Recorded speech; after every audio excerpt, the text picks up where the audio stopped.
Sino ka ba? Ako si... Ano ang storya mo? Gusto ko ipahigante at ipakita sa mundo ang totoong ginagawa ng nasa gobyerno at ng mga prayle. Paano mo ito gustong makuha?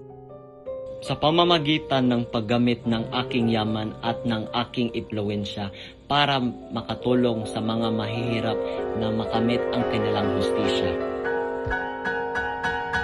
Naniniwala pa po ba kayo na ang kabataan ay ang pag-asa ng bayan?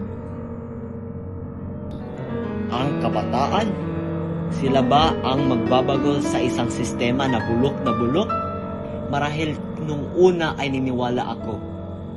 Ngunit nakita ko kung paano sinasamantala ng mga may kapangyarihan ang kanilang kabataan. Kung paano sila ginagamit para sa pansariling interes. Hanggat nananatili ang mga istrukturang ito, walang pag-asa ang sinuman.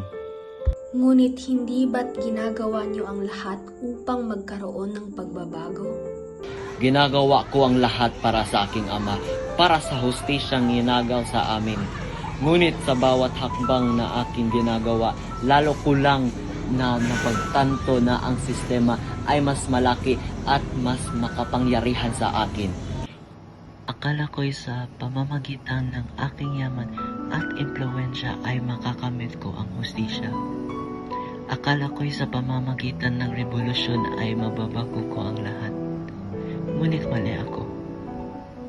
Ang paghihiganti ay parang isang lason na unting-unting kumakain sa akin.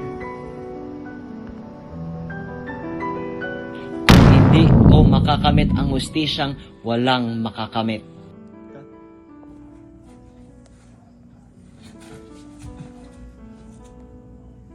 Tatay Simon, huwag kang mag-alala.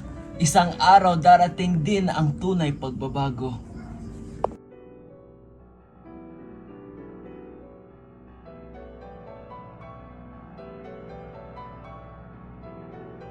Ama, Maria Clara, patawad. Patawad. Hindi ko kayo naprotektahan.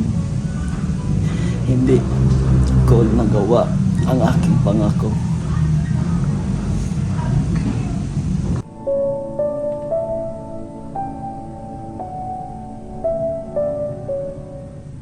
Anak, ang galit at paghihiganti ay hindi kailanman magdadala ng tunay na kapayapaan.